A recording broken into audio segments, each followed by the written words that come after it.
श्रीमद् भगवत गीता अध्याय 3 श्लोक 20 Karmayoga chapter 3 verse 20 the path of action. इससे पिछले श्लोक में भगवान ने अर्जुन को आसक्ति रहित होकर कर्म करने के लिए कहा था। वर्तमान श्लोक में इसे राजा जनक का उदाहरण देकर समझाते हैं, जिन्होंने अपना काम छोड़े बिना परमात्मा को प्राप्त कर लिया था। श्लोक इस प्रकार है। कर्मण्येव हि संसिद्धिम् आस्थिता जनकादयः लोक संग्रहम् एवापि संपश्यन् कर्तुम् अर्हसि। विस्तार से जान लेते हैं। कर्मणा एव कर्म के द्वारा, बाय वर्क इवन, ही भी सर्टेनली, संसिद्धिम परम सिद्धि को, टू परफेक्शन आस्थिता प्राप्त हुए थे, रीच्ड जनकादय राजा जनक जैसे लोग, जनक एंड अदर किंग्स, लोक संग्रहम लोक संग्रह को देखते हुए, फॉर पीपल इन जनरल, एव ही ऑल्सो, अपि तू भी, यू संपश्यन देखते हुए, कंसिडरिंग कर्तुम अर्हसि निष्काम भाव से कर्म के योग्य है, डिजर्व टू एक्ट भावार्थ जनकादि ज्ञानी जन भी आसक्ति रहित कर्म द्वारा ही परम सिद्धि को प्राप्त हुए थे। इसलिए तथा लोक संग्रह को देखते हुए भी तू कर्म करने के ही योग्य है, अर्थात तुझे कर्म करना ही उचित है। English. King Janak and those of his kind by works alone to perfection climbed with the world's welfare at least in mind to action's course do yourself bind। मनुष्य सांसारिक पदार्थों की प्राप्ति की तरह ही परमात्मा की प्राप्ति को भी कर्म साध्य मान लेते हैं। वे सोचते हैं, जब किसी बड़े अफसर या मंत्री से मिलने में इतना परिश्रम करना पड़ता है, तब अनंत कोटि सृष्टि के संचालक परमात्मा से मिलने में तो बहुत ही अधिक परिश्रम करना पड़ेगा। ये बहुत बड़ी भूल है। मनुष्य संसार में कर्म करके ही सफल होने की विधि जानता है। परमात्मा की प्राप्ति ऐसे नहीं होती। इस विषय में सांसारिक तर्क और युक्तियां नहीं चलते। प्रत्येक कर्म का आरंभ और अंत होता है, इसलिए कर्म के फलस्वरूप प्राप्त होने वाली वस्तु भी उत्पन्न और नष्ट होने वाली होती है। कर्मों के द्वारा उस वस्तु की प्राप्ति होती है जो देश काल की दृष्टि से दूर हो, लेकिन परमात्मा तो दूर है ही नहीं। सांसारिक पदार्थों की प्राप्ति चिंतन करने से नहीं हो सकती, लेकिन परमात्मा की प्राप्ति में तो चिंतन ही प्रमुख है। इस संसार में मर्यादा के अनुसार आचरण करना लोक संग्रह कहा गया है। यहाँ संग्रह का मतलब इकट्ठा करना नहीं है। लोगों को दिखाने के लिए अपने कर्तव्य का पालन करना भी लोक संग्रह नहीं है।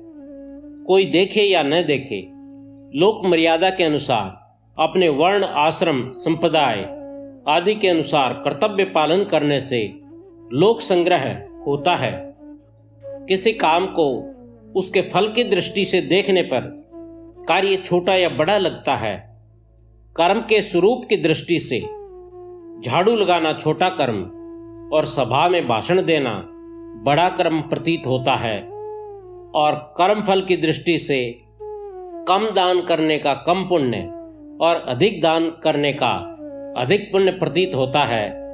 लेकिन ऐसा है नहीं। फल की इच्छा का त्याग करके कर्म करने पर सभी कर्म उच्च उद्देश्य की सिद्धि करने वाले हो जाते हैं। परमात्मा की दृष्टि में सभी कर्म समान महत्व के हैं। किसी भी मनुष्य का जीवन दूसरों की सहायता के बिना नहीं चल सकता। शरीर माता पिता से मिलता है और विद्या, योग्यता, शिक्षा आदि गुरुजनों से मिलती है। जो अन्न ग्रहण करते हैं वह किसान के द्वारा उत्पन्न किया गया होता है, और जो वस्त्र पहनते हैं वह भी दूसरों के द्वारा बनाए गए होते हैं। जिस मकान में रहते हैं उसका निर्माण भी दूसरों के द्वारा किया गया होता है। जिस सड़क पर चलते हैं वह दूसरों के द्वारा बनाई गई है। इस प्रकार प्रत्येक मनुष्य का जीवन निर्वाह दूसरों के आश्रित है। अतः हर मनुष्य पर दूसरों का ऋण है, जिसे उतारने के लिए यथाशक्ति दूसरों की निस्वार्थ सेवा करना आवश्यक है। अपने कहलाने वाले शरीर आदि संपूर्ण सांसारिक पदार्थों को किंचित मात्र भी अपने लिए न मानने से मनुष्य संसार के ऋण से मुक्त हो जाता है।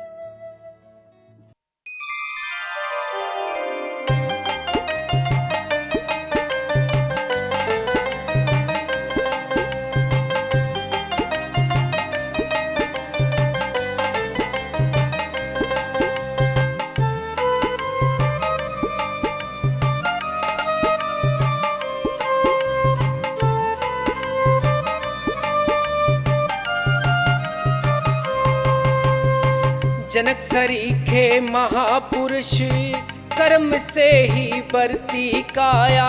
जनक सरीखे महापुरुष कर्म से ही बढ़ती काया।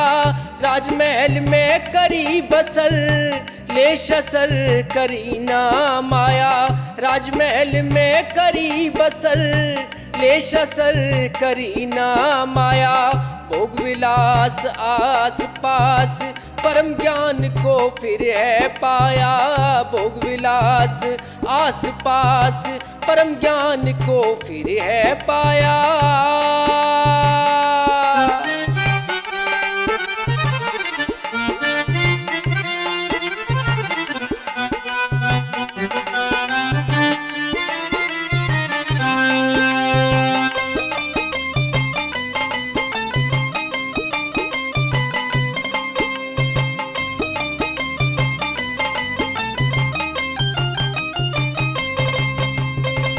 कर्म कारण शरीर पाया, लोक सेवा धर्म समझ।